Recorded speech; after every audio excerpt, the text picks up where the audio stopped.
Do you know Turkey is trying to be the next mediator in Africa, ending decades-long issues? Just recently, Turkey outsmarted the United States and tried to resolve an issue that can literally change everything for Egypt, Ethiopia, and Somalia. But what is this issue all about, and how is it big enough to trigger a war? Well, everything comes to the Nile River, Egypt's lifeline. Egypt's economy depends on it, not for centuries, but thousands of years, starting from the ancient Egypt era. This was until Ethiopia did something that could take everything away from Egypt, thus starting a crisis big enough to start a war, creating Somalia as Egypt's proxy for Ethiopia. But what did Ethiopia do, and how Turkey is trying to avoid a war in Africa? In this video, let's know about everything in detail.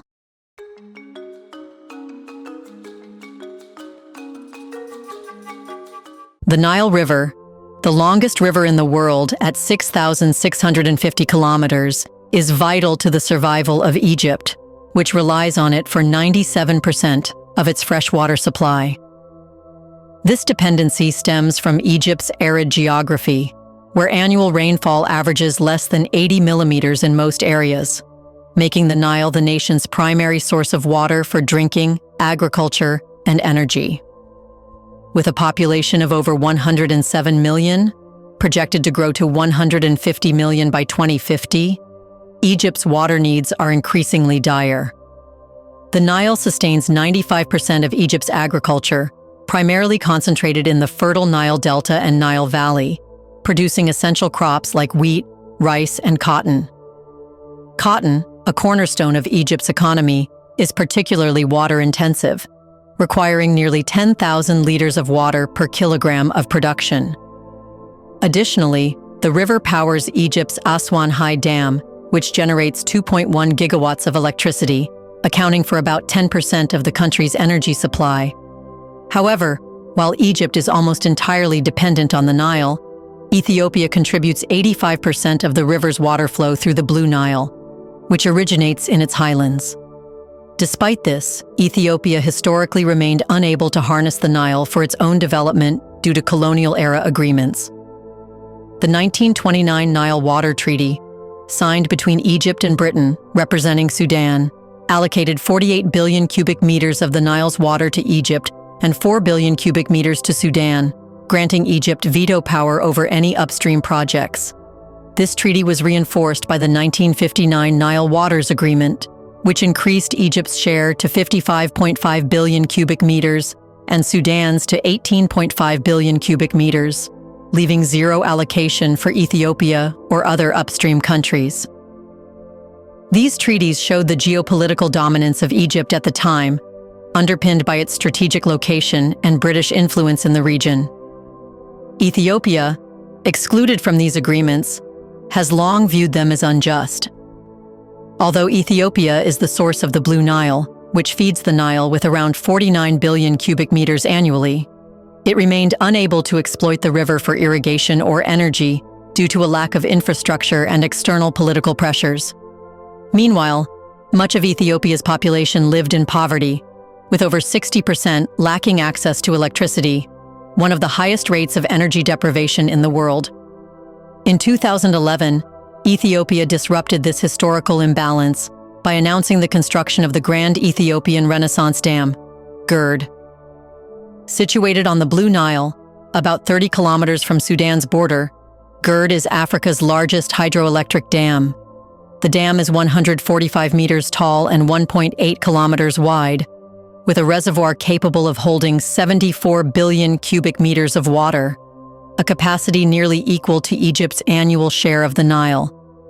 Once completed, GERD will generate 6,450 megawatts of electricity, doubling Ethiopia's energy output and making it the largest producer of hydropower in Africa. The dam's construction, which cost $4.2 billion, was financed domestically, showing Ethiopia's determination to assert its sovereignty over the Nile. This included raising funds through public bonds and diaspora contributions, showcasing GERD as a national project of pride and self-reliance. GERD has the potential to transform Ethiopia's economy.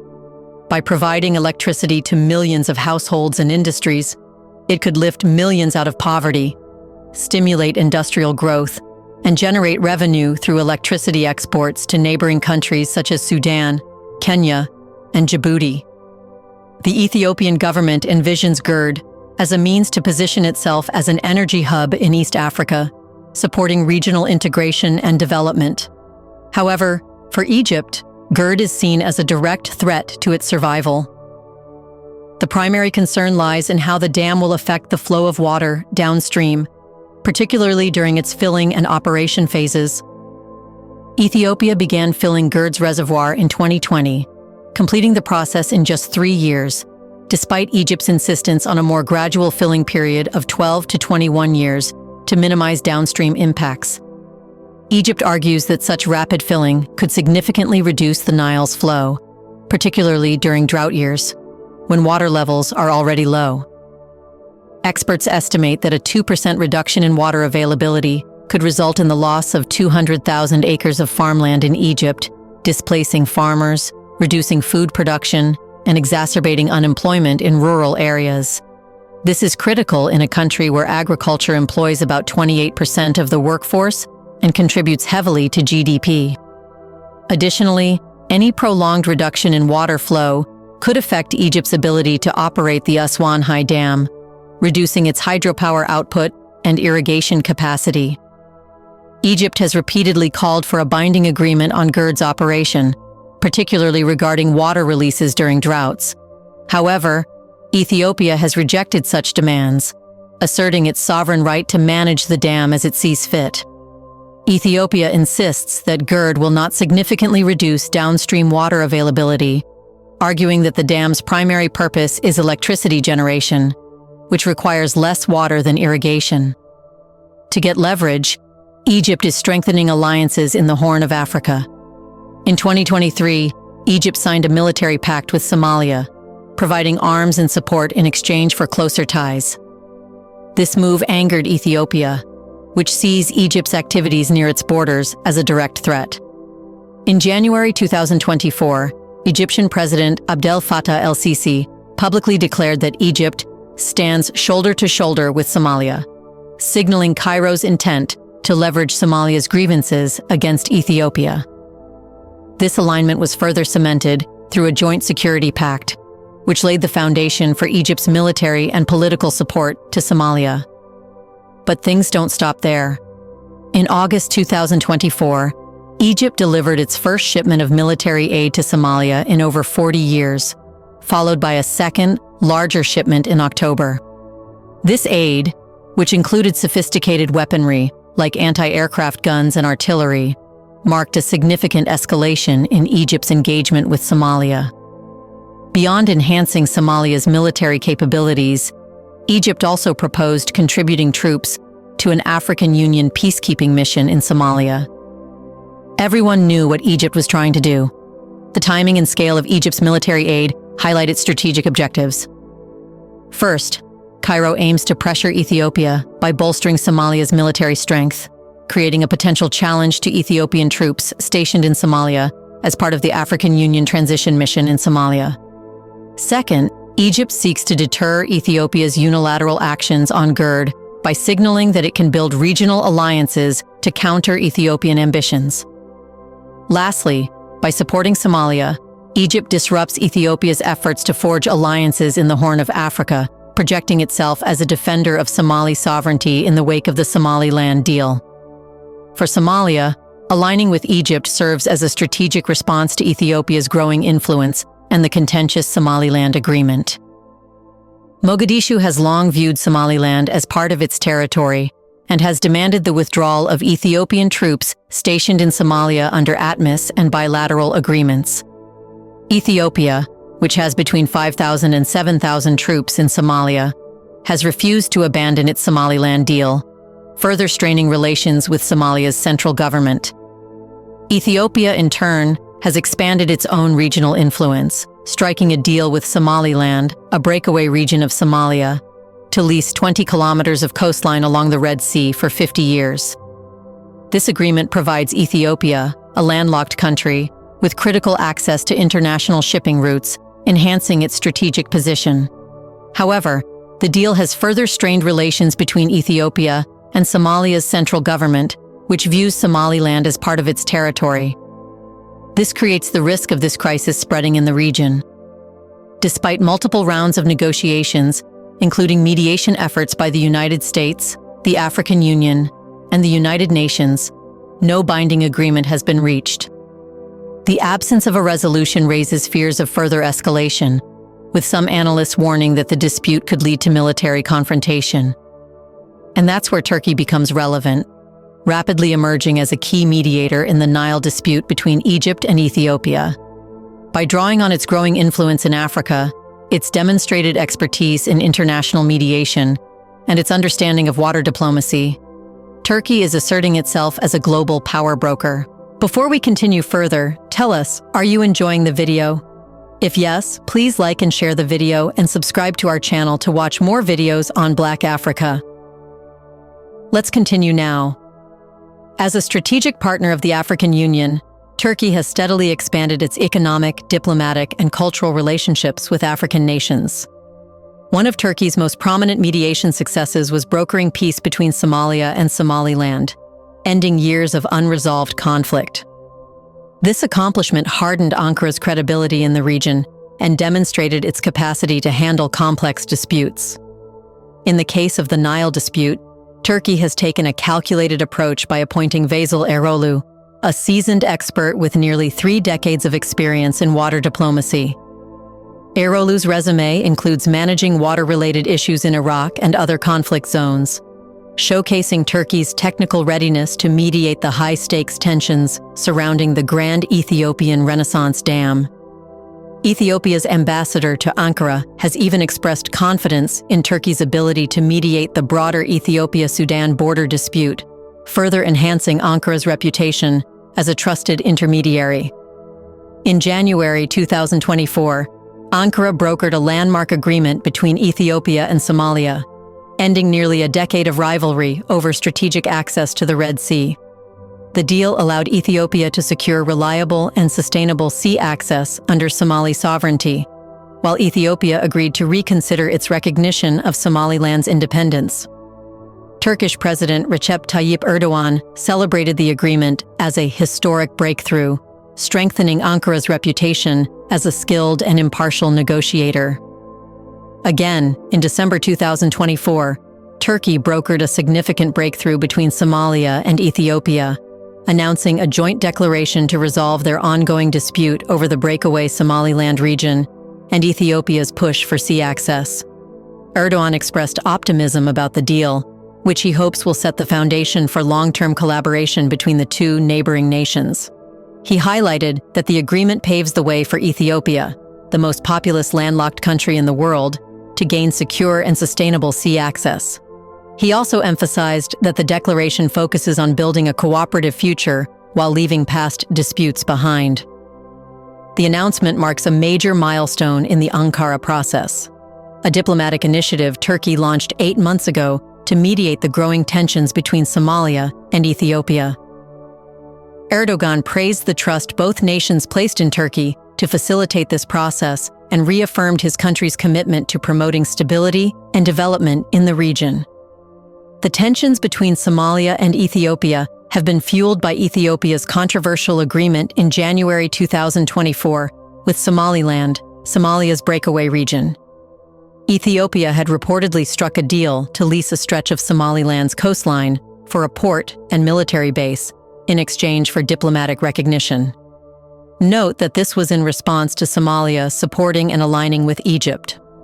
Turkey noticed that the reason Somalia had engaged in the conflict to a deeper level was due to Ethiopia's reaction. Therefore, if that could be resolved, Somalia would have no reason to have any resentment toward Ethiopia. Under the terms of the agreement, Somalia and Ethiopia will work together on commercial and bilateral arrangements to ensure Ethiopia's reliable, safe, and sustainable access to the sea under the sovereign authority of Somalia. Technical talks to formalize these arrangements are to begin by the end of February 2025 and are expected to conclude within 4 months. Any remaining disagreements will be resolved through dialogue, with Turkey offering support where necessary. What Turkey did was to end the rivalry and turn it into a partnership, where Egypt's proxy became Ethiopia's partner. Ethiopian Prime Minister Abiy Ahmed, speaking alongside Erdogan, stressed that Ethiopia's desire for secure sea access is a peaceful effort aimed at stimulating regional cooperation. However, this agreement disrupted Egypt's regional strategy. Previously, Cairo had aligned with Somalia to pressure Ethiopia, deploying 10,000 troops and supplying Mogadishu with military aid. However, Turkey's successful intervention diluted Egypt's influence in Somalia and strengthened Ethiopia's position. For Ethiopia, the agreement was a diplomatic victory that reinforced its ties with Turkey while undercutting Egypt's leverage. While mediating the Kurd dispute, Turkey has also worked to repair its relationship with Egypt, which has been strained since 2013, when Erdogan condemned President Abdel Fattah el-Sisi's rise to power. In 2023, Sisi's visit to Ankara marked a turning point in their relations. This reflects Turkey's recognition that cooperation with Egypt is essential to resolving the Kurd dispute and stabilizing the region. However, with Egypt's leverage over Ethiopia severely diminished following Turkey's successful mediation between Ethiopia and Somalia, Cairo is left with limited but potentially dangerous options to counter what it perceives as an existential threat due to the Grand Ethiopian Renaissance Dam. Egypt faces growing pressure to act decisively to secure its water resources and protect its geopolitical position. However, since it has no leverage left, what Egypt would do would be destabilizing, creating disturbance in the region. Egypt's first response is likely to intensify its diplomatic efforts to isolate Ethiopia. Cairo has historically used its relationships with major global powers, such as the United States and the European Union, to pressure Ethiopia into signing a binding agreement on Kurd's operation. Egypt could also leverage international institutions like the United Nations Security Council or the African Union to frame Ethiopia's unilateral actions as a threat to regional stability. Additionally, Egypt may turn to Gulf allies such as Saudi Arabia and the UAE, whose investments and influence in the Horn of Africa could indirectly pressure Addis Ababa. However, Ethiopia's strong ties with Turkey, China, and Russia dilute the effectiveness of such diplomatic efforts, as these partnerships counterbalance Western influence. However, if diplomacy fails, Egypt could turn to military alliances to deter Ethiopia. After losing Somalia, Egypt might further expand its presence in strategic locations like Djibouti or Eritrea, seeking basing rights to position forces closer to Ethiopia. Additionally, Egypt could strengthen ties with Sudan, which shares grievances with Ethiopia over border disputes and water access. Such military posturing, however, risks provoking Ethiopia and escalating tensions, especially if Addis Ababa perceives itself as being encircled by hostile forces. Furthermore, Egypt could also opt for covert actions to undermine Ethiopia's ability to operate Kurd effectively. These measures could include cyber attacks, sabotage of dam infrastructure, or supporting Ethiopia's internal opposition groups to destabilize the government. While covert operations may appear less overtly confrontational, they carry significant risks. If Ethiopia uncovers Egypt's involvement, it could lead to retaliation and international condemnation, further complicating the conflict. As a last resort, Egypt could consider direct military action against Ethiopia. Airstrikes on Kurd or other critical infrastructure could disrupt its operations, but Ethiopia's growing defense capabilities, including Turkish drones and air defense systems, complicate this scenario. Alternatively, Egypt could attempt a naval blockade to choke Ethiopia's trade routes via the Red Sea, although this could draw neighboring countries like Djibouti and Eritrea into the conflict. A coordinated ground invasion via Sudan is another option, though it would require extensive logistical preparation and risks escalating into a regional war. While military action might yield short-term results, it would likely trigger severe retaliatory measures, international backlash, and long-term instability in the region. What do you think? Can Turkey play a role in convincing Egypt while ensuring Ethiopia's right on River Nile? Do you believe Ethiopia should be allowed to use the River Nile to generate electricity and give a boost to its economy? In the comment section right below, share your thoughts on what can be the best possible solution to this crisis, ensuring no country is left resented. Do you want to watch more videos like this one? If yes, subscribe to our channel and press the bell icon next to it. We bring videos on Black Africa, its history, rich arts and culture, and things the world should know about. Thanks for watching, and until the next video, stay tuned.